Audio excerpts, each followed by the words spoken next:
The Copper Beeches.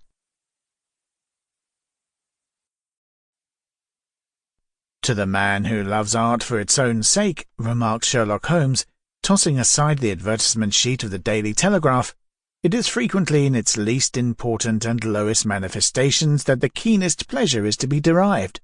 It is pleasant for me to observe, Watson, that you have so far grasped this truth, that in these little records of our cases, which you have been good enough to draw up, and, I am bound to say, occasionally to embellish, you have given prominence not so much to the many causes célèbres and sensational trials in which I have figured, but rather to those incidents which may have been trivial in themselves, but which have given room for those faculties of deduction and of logical synthesis which I have made my special province.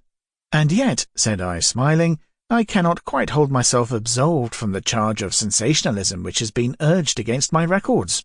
You have erred, perhaps, he observed, taking up a glowing cinder with the tongs and lighting with it the long cherry-wood pipe which was wont to replace his clay when he was in a disputatious rather than a meditative mood. You have erred, perhaps, in attempting to put colour and life into each of your statements, instead of confining yourself to the task of placing upon record that severe reasoning from cause to effect which is really the only notable feature about the thing.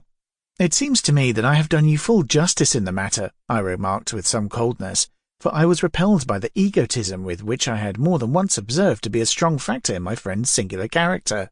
No, it is not selfishness or conceit, said he, answering, as was his wont, my thoughts rather than my words. If I claim full justice on my art, it is because it is an impersonal thing, a thing beyond myself. Crime is common, logic is rare.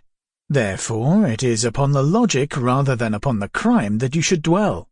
You have degraded what should have been a course of lectures into a series of tales. It was a cold morning of the early spring, and we sat after breakfast on either side of a cheery fire in the old room at Baker Street. A thick fog rolled down between the lines of dun-coloured houses, and the opposing windows loomed like dark, shapeless blurs through the heavy yellow wreaths. Our gas was lit, and shone on the white cloth and glimmer of china and metal, for the table had not been cleared yet.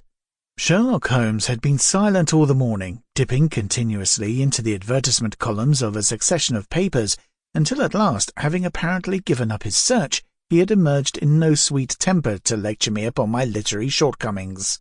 At the same time, he remarked after a pause, during which he had sat puffing at his long pipe and gazing down into the fire, you can hardly be open to a charge of sensationalism, for out of these cases, which you have been so kind as to interest yourself in— Sample complete.